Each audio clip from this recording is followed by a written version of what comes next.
in New Jersey. Currently, I am in Camden, New Jersey, living in Philadelphia, but it's a very short commute over. I'm currently now in a K-8 school. I was previously in a high school, so I actually do operations at the school. I will talk a little more about that throughout the presentation, but I want to get started and just kind of give you a brief little overview of the world of education. Let me share my screen. Hold on one second.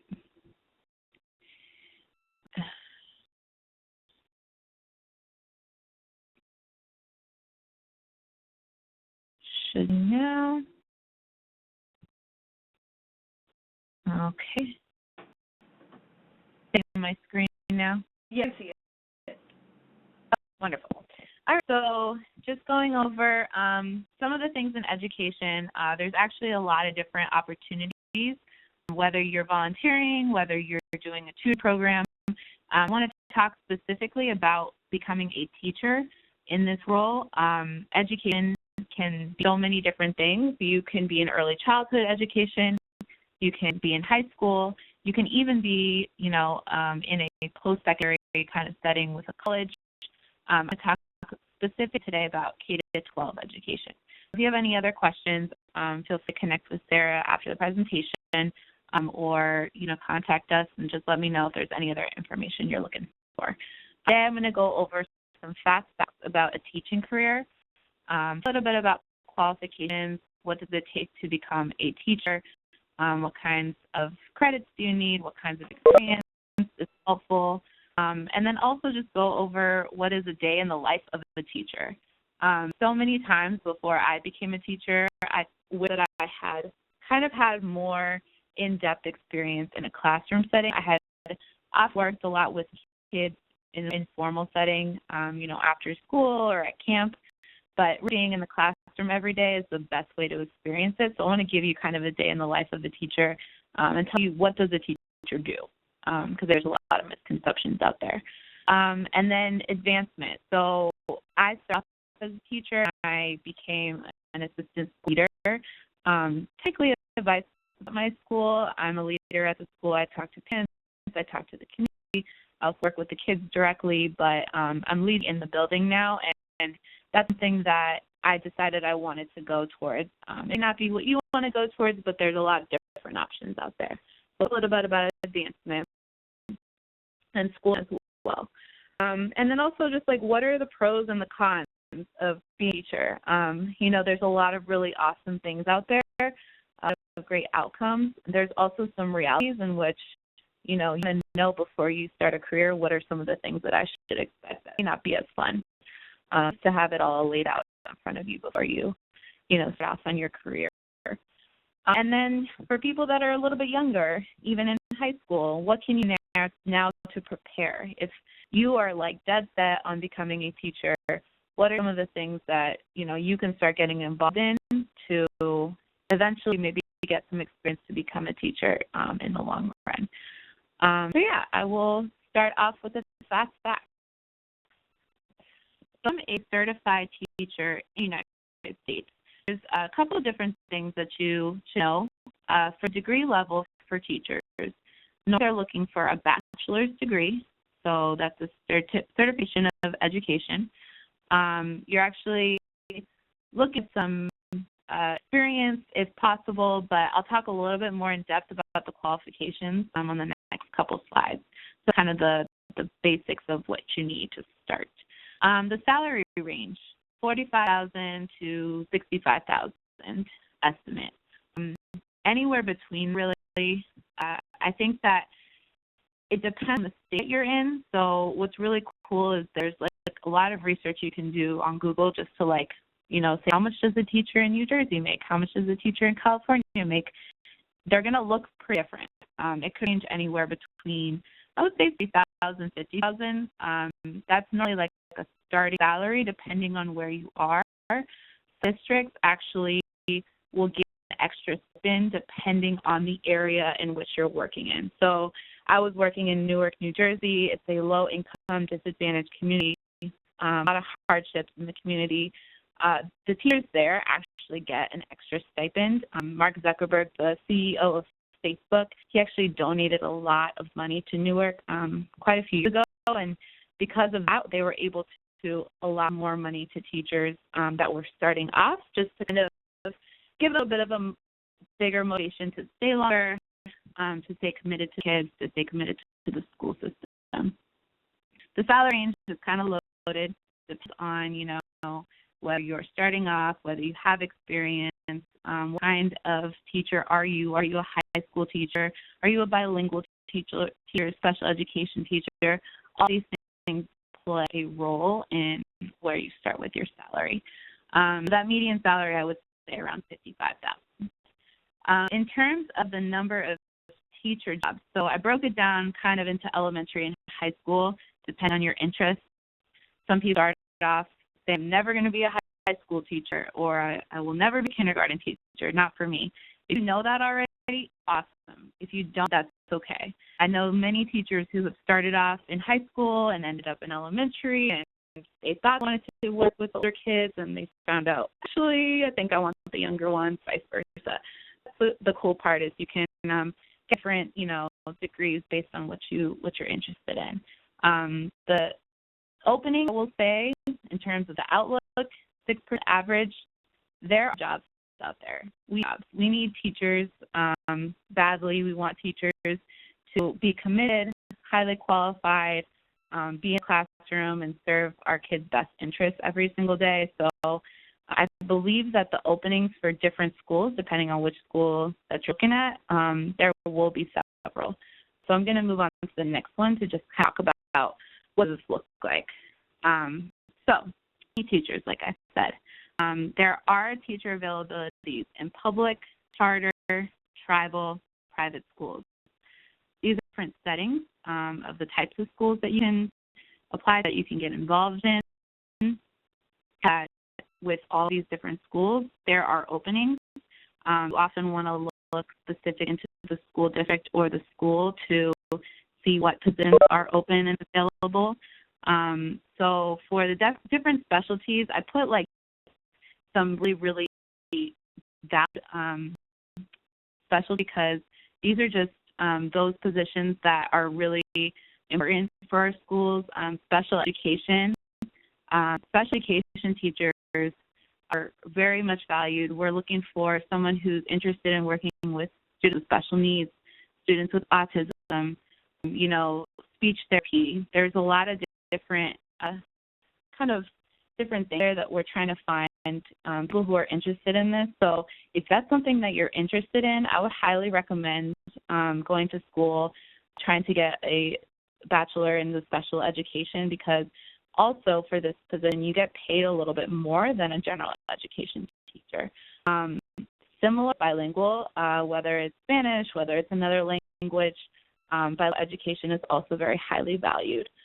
I know that becoming a school administrator, I personally got paid more than my normal position because I spoke Spanish, and the school that I serve at is like highly Spanish-speaking population. A lot of students from Puerto Rico coming straight from Dominican Republic. They are looking for bilingual teachers as well. If this is something to bring to the table, definitely use it as well. And then math and science. Math and science is always the need. We're always looking for math teachers, oftentimes looking for science teachers, whether it's in an elementary or a high school setting. For this, is I think a lot of people join education and they're all about reading, they're all about English. We don't see many people that have both the interest in math and education. So that's something that you're interested in, I would definitely suggest it. So qualifications to becoming a certified teacher. Have all the information on the screen. Feel free to pick at it, see what you feel. For the certified teacher, you want to have a bachelor degree. So if you're in an elementary school, get a bachelor degree in education. So normally that'll just be, it can be called different things, but basically you're just, I'm interested in education, I'm going to take education classes. They'll teach you about early childhood, they'll teach you about grades K through 8 usually. If you're looking for a high school setting, you get a bachelor's degree in the subject that you want to teach. So let's say that you're very interested in science. a major in biology. You major in biology, you can take some minors classes, you can take minors in education, or you can go. I did. I actually just got an English degree, a bachelor degree, and I didn't minor in education at all, but I took like 1 or 2 classes just because I needed some credits, and that's actually what prompted me to become a teacher. I took the education classes, and I was sold. I really need to do this. So you don't really necessarily, if you teach high school, you don't have to have that, minor degree in or the major degree in English. Student teaching experience, I'll talk about this a little bit later, but just usually for education, we'll have you complete a semester of student teaching. So I'll talk about that in a little bit. So state to state, it varies in terms of what else you might need to be a teacher. Some states will have you do an exam. New Jersey and Philadelphia and in Pennsylvania, we have to actually take something called a praxis exam. What I did is I took studied for and took an exam in English, and basically just kind of like the SAT, you study for it, you answer some questions. If you pass, you're able to be certified in teaching. If you don't, they'll make you retake it again, and then, once you pass it, you can become a teacher. But that changes state to state. So I put this link on here that might be helpful to you, teach.org.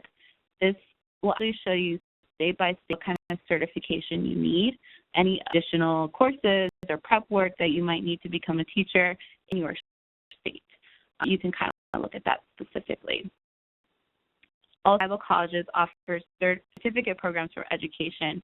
Again, this varies school by school, maybe called something different for each school.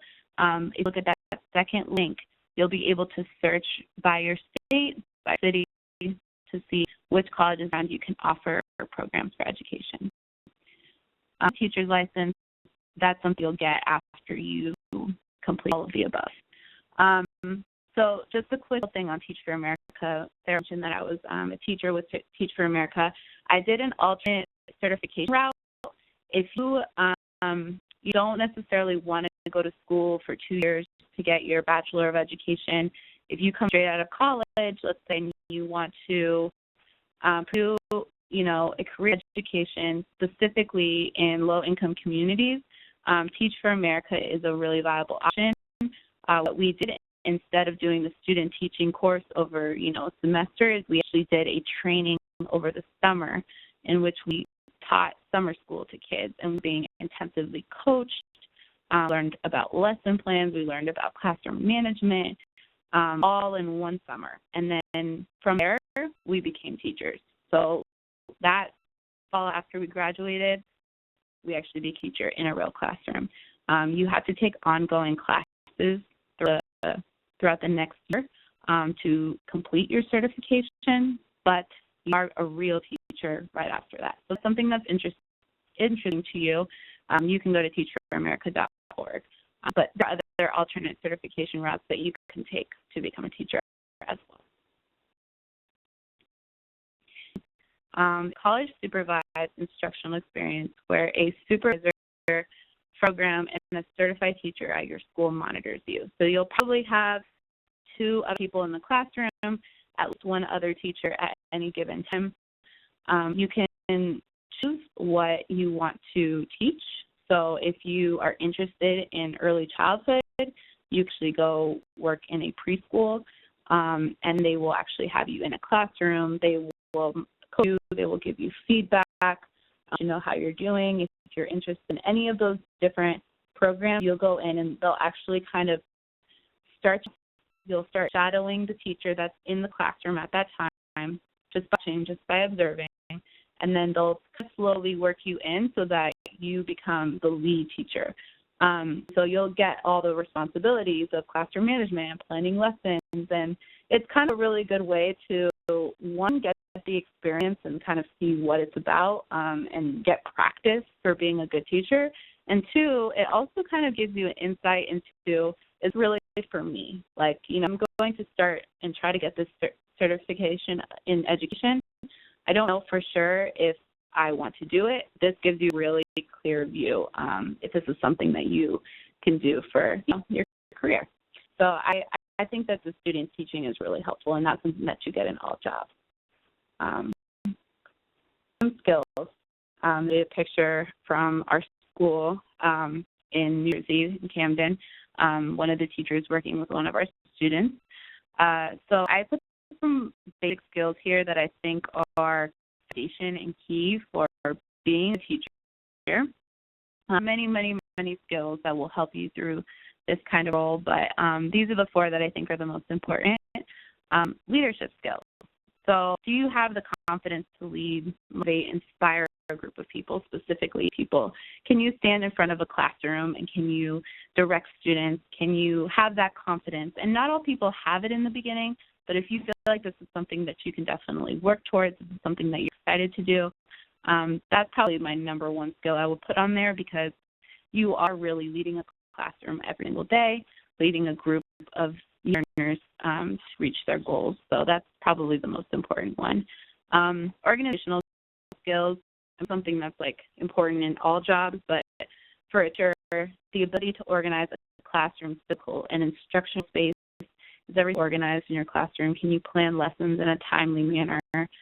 Keep student work organized. This is something that, just keep you and probably your students sane every day, and just making sure that you have everything you need done on a daily basis, because this job is really quick.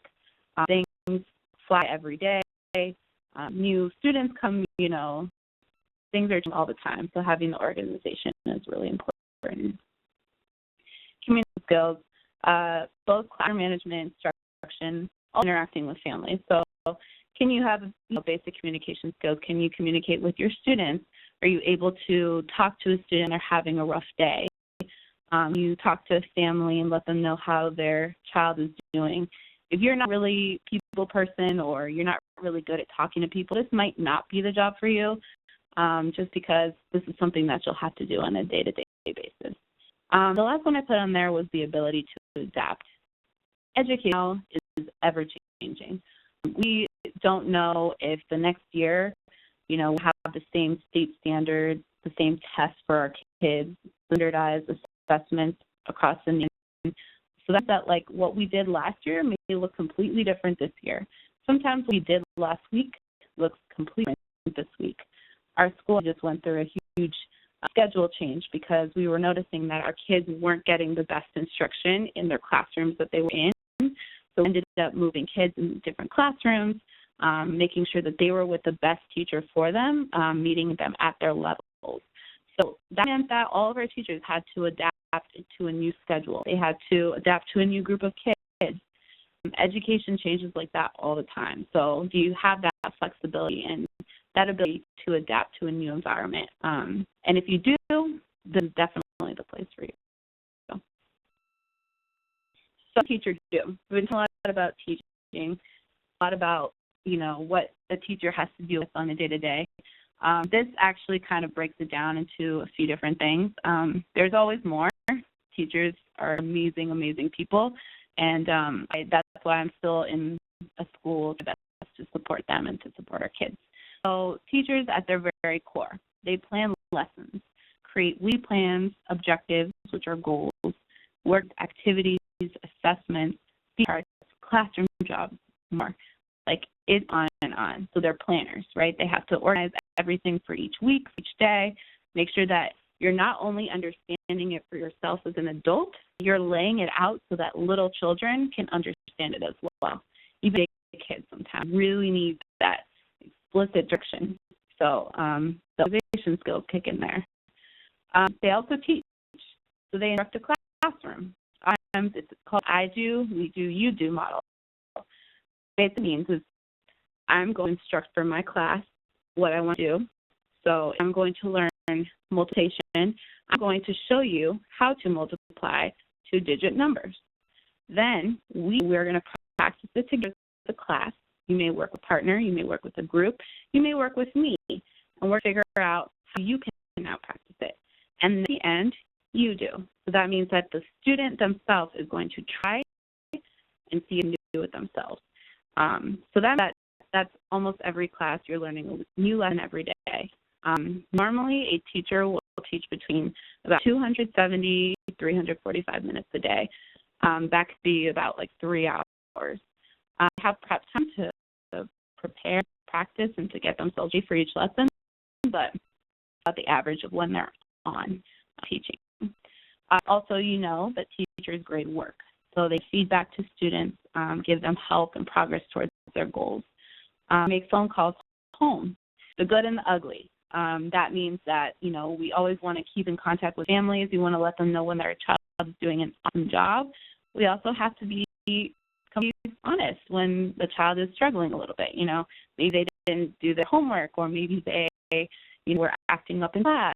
We have to be able to be comfortable to talk to families about that. So that's something that is definitely part of the job as well.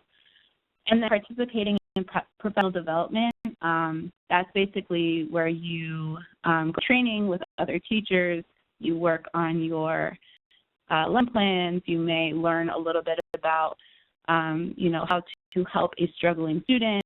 You'll have different kinds of trainings from your school leaders or from other organizations to kind of help you, you know, develop craft, because this is something that in education is always important, is getting better, improving, reflecting back on your data and figuring out, you know, what did I do wrong?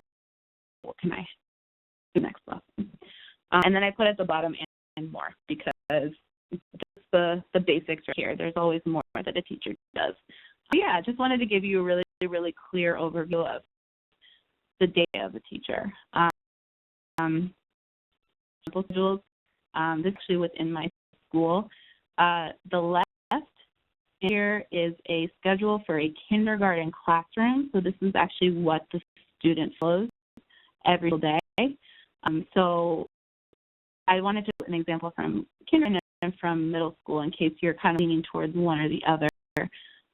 So we'll start with like morning meeting, where, you know, you sit around the carpet with your teacher, you set the day, you give your morning message, what's going to be about, what are we focus on. Yesterday we had an issue with kindness and we weren't kind to our neighbors, so we're going to talk about that today. That can really be anything, but that's the 15 minutes to set your day.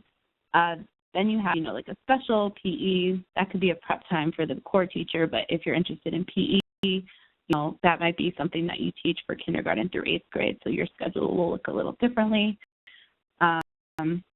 Relax, rest, lunch, array is actually interactive, read aloud, math, a time called Play and K, where kids play, cooperative play. They learn how to share, they learn how to play with each other, and they have some wiggle time for our little ones. They need that. They have energy, they need to move around towards the end of the day. And then writing, and then they close out for dismissal. So that goes by pretty fast in a day, but it is a lot. I wanted to show you kind of a real view of kind of look like for a child to go through more to end. Grade looks a little different. So if you're grade, you're starting with that same morning meeting, you know, setting the day with your kids, build prep time maybe to prepare for your day, maybe when your class is with another teacher. And then literature. So you start with 7th grade, you'll have hour with them, you'll have them 8th grade for an hour, the 8th grade class for an hour.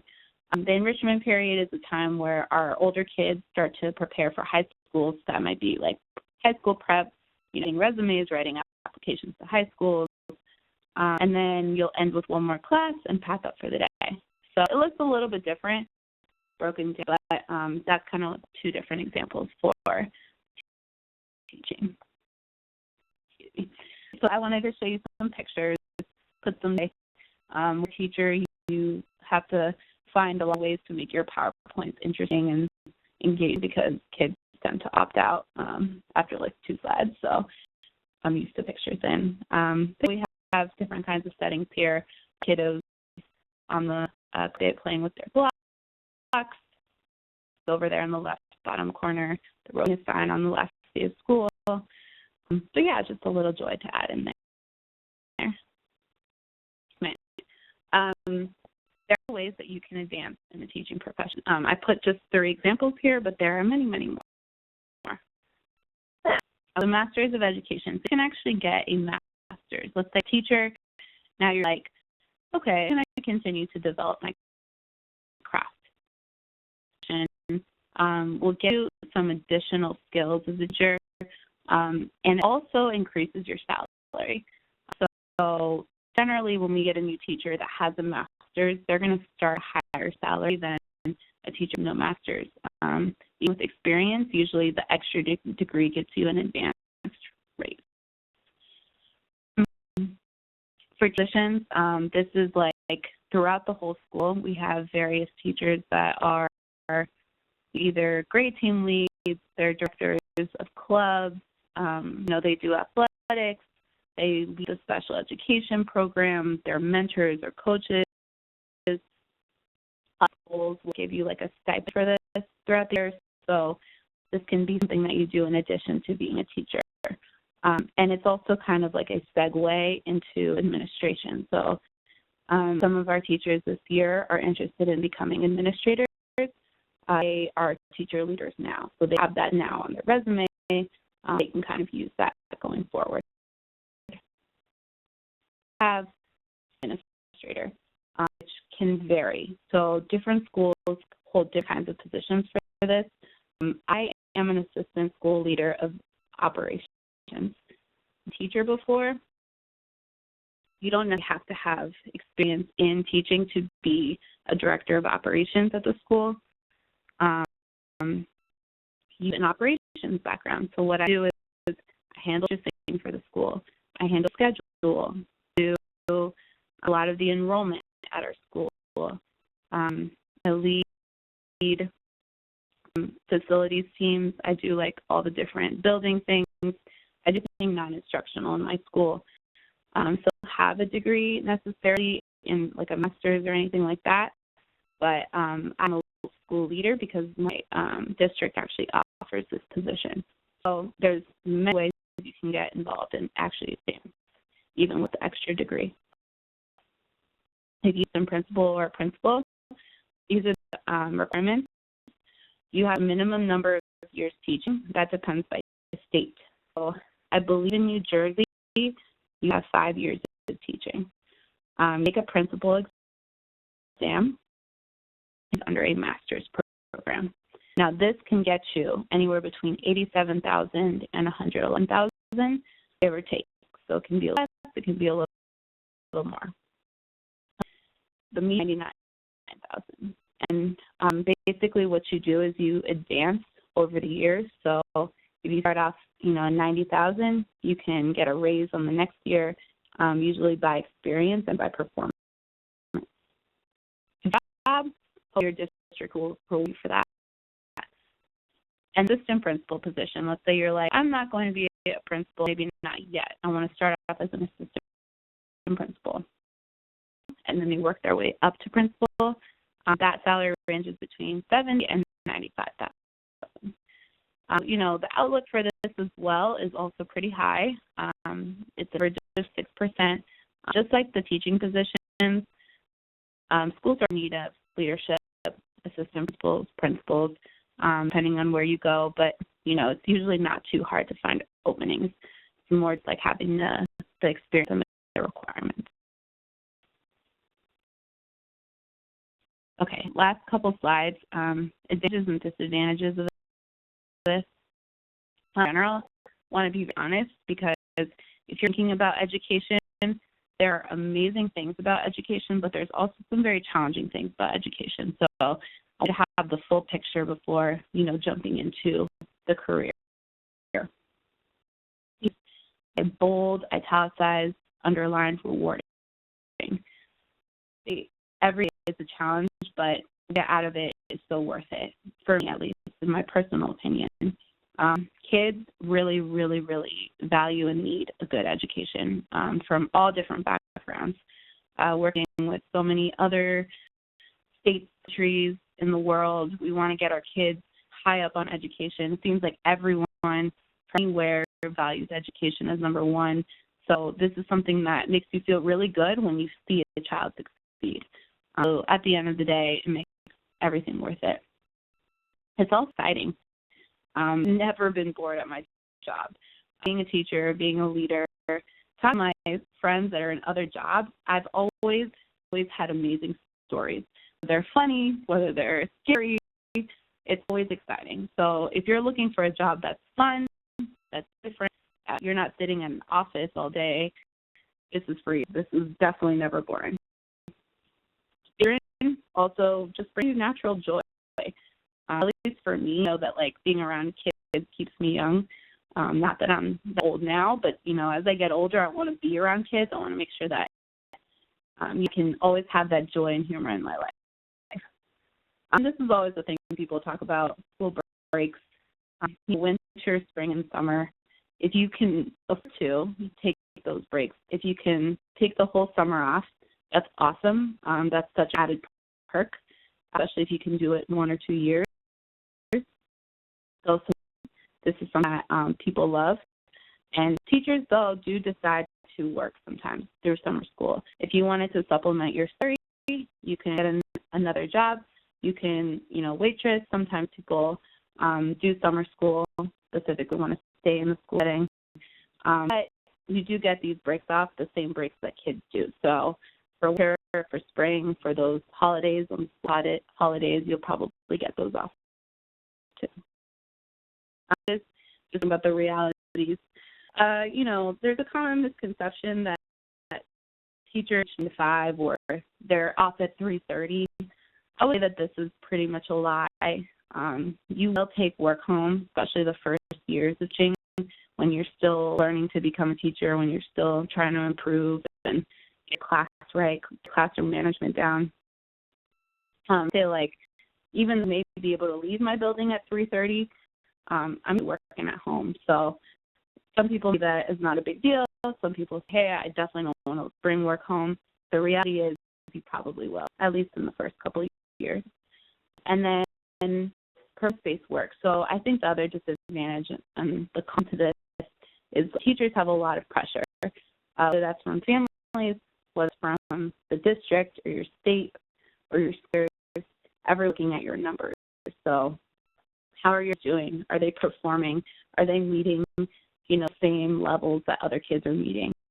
That pressure sometimes can be overwhelming, and I think with the right mindset that you want to make sure that your kids grow, that's ultimately what people are looking for in a teacher, but at the end of the day, it is important that kids are growing. So that's a reality in education as well.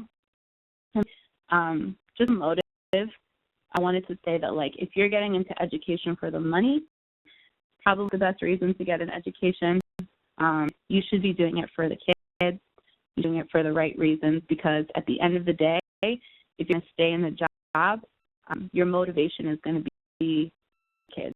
And I don't think that any teacher that I've ever met that was coming in for any other reason has really lasted that long becoming a teacher. So I just want to put that out there so that, you weren't lied to in the beginning. All right, and lastly, what can you do now to prepare for a future in education? So let's say you're in high school, let's say you're straight out of high school, taking classes. What can you get involved? Actually find ways to volunteer in a school. So a lot of schools have after-school programs. They have tutoring programs. You can find ways to get involved with that. Usually it will require a criminal background history check, so you might fingerprinted. I think you also have to take TB tests in some states. But other than that, sign up for different programs. And usually work with kids directly one-on-one, in groups, after school. And you could see, do I like working with kids? Do I like being around them all the time? Some people find that, no, I definitely don't like being around kids. I thought I did, but I don't. So that might be something that you can get involved with now to see if you're interested in education in the long run. I did a summer camp with kids where we took kids from Los Angeles and we actually went to the woods for a week just with kids. We were in college. It was like college counselors. And that was probably the experience that made me decide to be a teacher, just being around kids and joy and humor, just realizing that education was so important for them, kind of changed my mind in that. So summer camp is also good. And then lastly, professionals, teacher aides. you can go actually work in a classroom if you look up these things, teacher positions or paraprofessionals. You look to see if there's any openings with schools or school districts around you. So paraprofessional is someone in the classroom basically assisting the teacher. They may work one-on-one with a student or may just kind of float around and help kids with their work or help with behavior. So actually it's probably the best way to see, like is the setting environment good for you? If that's something that you're interested in, I know people who have paraprofessionals and trades and become teachers later to take courses while doing that.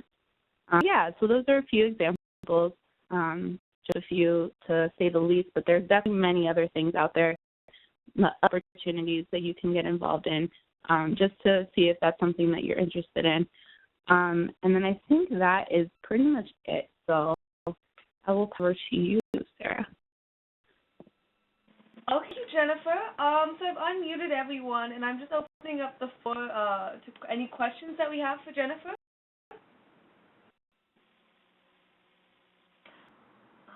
One thing I want to ask, since you have some experience working for Teach for America, I've heard that there are some programs that provide a debt forgiveness for doing Teach for America for the full 2 years.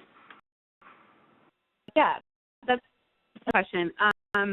So, to put another misconception, Teach for America does not directly offer forgiveness. It does offer some loans and some grants to new teachers based on financial needs.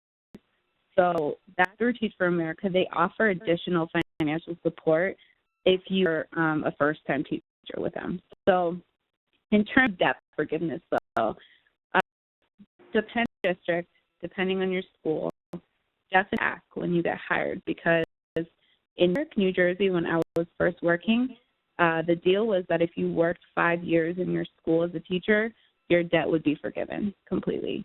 But I know that that's not necessarily the case for all district schools, all state schools. So I would definitely check when you hired or when you first applied to your school to just see if that's an option, because people recognize that teachers are valuable, really important, but often are paid for the amount of work that they do, so they want to make sure to, value and keep teachers around. Okay. Any questions? Thank you for coming today. I hope you have a wonderful rest of the evening, and thanks.